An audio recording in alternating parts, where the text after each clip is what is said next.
Hi, y'all. So before I ask my question, I want to clarify a point that y'all mentioned earlier. You said you don't believe in white privilege, correct? Yeah, it's a myth. It doesn't exist. Okay.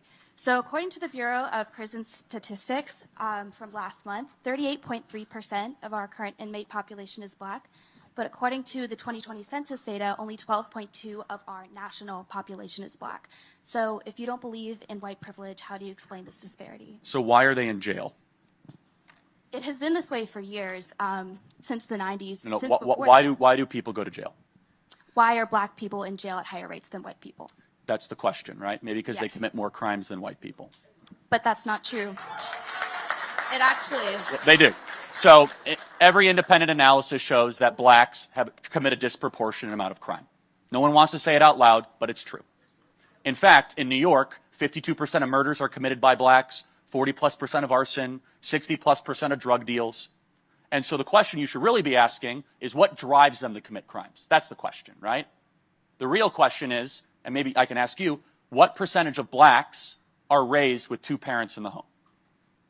So actually, according to the Uniform Crime Report for 2019, black or African American individuals committed only about 1 million crimes, while white people committed about 4 million crimes. So, but that's hold proportion. On. Yeah, how about the proportion? There's a lot more white people than black people in the United States. It's a 60% white country and a 14% black country. So you just proved my point. You literally, so basically that's a disproportionate amount of crime. It is. But listen, I want to say, look, you are coming up here and you're asking a question, and that's not easy to do, first and foremost, no matter what. And I really appreciate your question in front of all of these people. It's hard. So thank you for asking your question. But let me point out what you just did, and you didn't know that you did it. You switched from proportion to raw numbers. That's right. And you did that to make a point that you thought you were making, but you weren't. But look, your issue was that Black Americans only make up 13% of the population, and yet they make up, I think you said, like 38% of the prison population.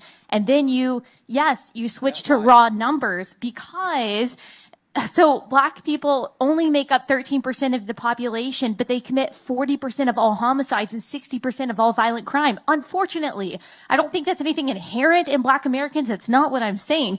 That's just the fact. And what Charlie is saying is, look, we've got to look at why that is. So you're claiming that that disparity is inherent proof of discrimination. So would you also say the fact that there are fewer Asians in jail means that than white people, that there is discrimination against white people?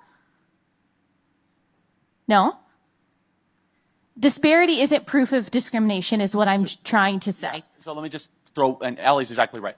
What percentage of blacks grow up with two parents in the home? I don't know. Yeah, less than 20%. That's why there's so many blacks committing crimes and they're in jail. It's that simple.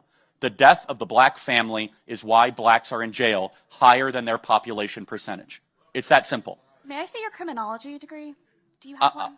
I'm sorry. No, Wait. We've gotta. Are you a biologist? From an expert. Brown Jackson. No, let me ask you a question. So do I need a criminology degree to be able to understand that 75% of blacks don't grow up with two parents? To be well versed in it, I believe so. Do you have one? I don't, but I'm studying it. Okay, right but now. you. Oh, she studied it. But you did the same thing. You looked at a statistic, and he did the same thing. You don't have a criminology degree, and neither does he. Hold on a second. You're doing an argument from authority, okay? It's a fallacy. So the laws of physics don't change whether or not you're a physicist, okay? The law of thermodynamics doesn't change whether or not you take a course on it. Answer the question. Why do blacks have a broken family versus a nuclear family, and does that translate to higher rates of crime? Do you admit that? Why is it that blacks don't have parents, though? Why? Good question. We subsidize single motherhood in this country through the federal government of the United States. Great question. Now we're getting somewhere. Back in the 1960s, we put forward a program where black women married the government and broke up with the men they were with. Welfare state, Lyndon Baines Johnson, and that has contributed to blacks committing more crimes.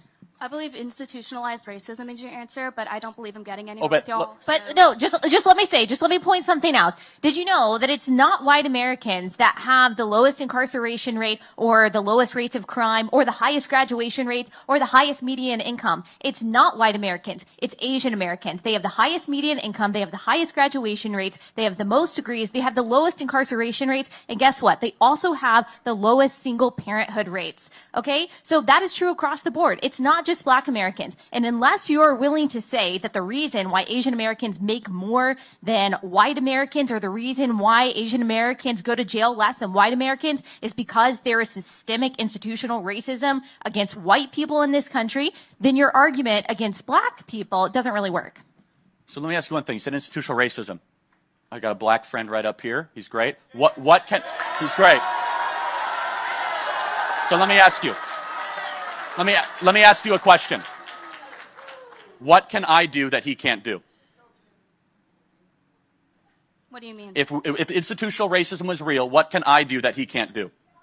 Well, you're less likely to get arrested. I'm sorry. No, That's if we less- both commit a crime, he's going to get arrested and I'm not? He could. Wait, so we just went through this. Blacks commit a disproportionate amount of crime in this country because of broken families. So give me one law on the books. not because You of said it's broken institutional. Give me a law anywhere that discriminates against blacks. Give me one law anywhere in America. You want current or past? How about right now? Well, the fact that crack cocaine is criminalized more than regular cocaine. No, is if I deal a law against blacks. if I deal crack cocaine, I'm getting arrested regardless of skin color. Give me a But if you were law. doing white cocaine, you're Give less me a likely law to get a harsher anywhere sentence. that allows white people to commit crimes and get away with it and blacks can't. Does that law exist? Not anymore. But that Because doesn't there's mean no it's not real. institutional racism in America. Because there's The not. idea of institutional racism is laws on the books. Just because it's not down on paper doesn't mean it's not real. Okay, give us an example. Not just God. a disparity. Not just a God? disparity. God isn't. You don't see God. He's on paper. Read the Bible. I didn't mean it like that.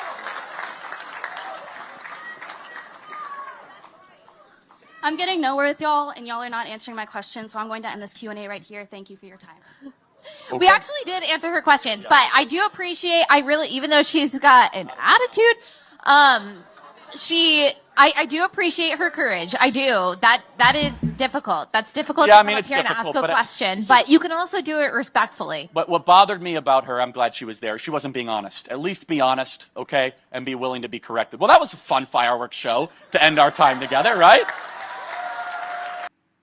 Anyway, I love this so much. I love the fact that, Charlie was able to clarify things. I feel, when both parents are not available, the child is going to struggle. That is the truth. No matter how it is, the child is going to struggle because it takes two parents to make a child. So it takes two parents to train a child. So if one person decides to run away from their responsibility, be it the man or be it the woman, the child is going to struggle. That is the truth. And statistics show men are likely to run away from their responsibility. So it is high time men are, take a new leaf and be corrected. You don't just give birth and neglect your duty, or you feel giving money to the woman is all you need to contribute in the life of a child. No, it's beyond that.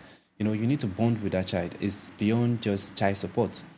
Bond with the child. Your physical presence is needed. Okay? The money is needed, but that physical presence, it needs to be there. Take time, train them, nurture them.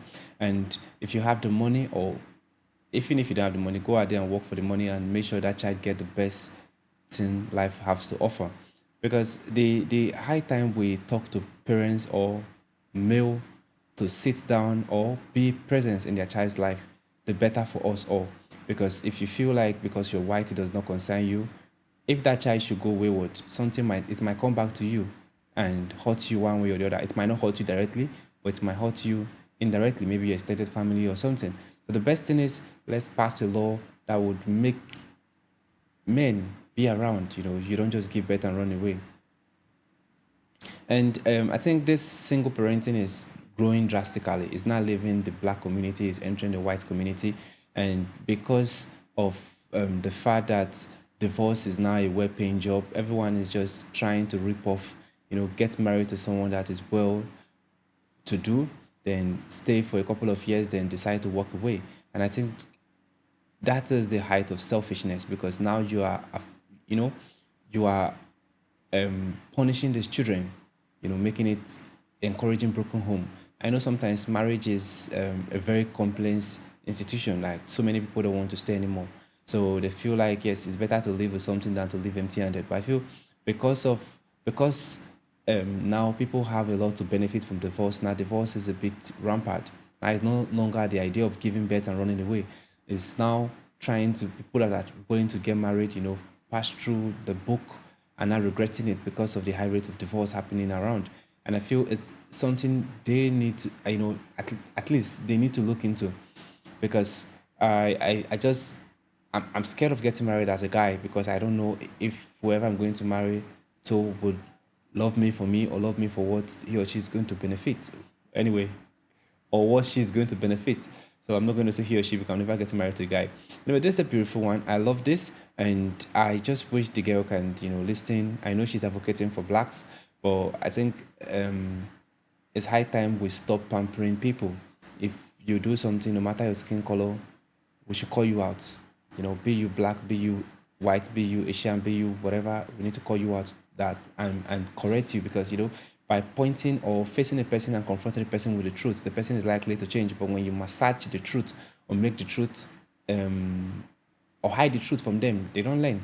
So the best thing is let the truth out, no matter who is going to hurt. At the end of the day, it's better to be hurt than take correction than to be lied to and feel like whatever you're doing is right.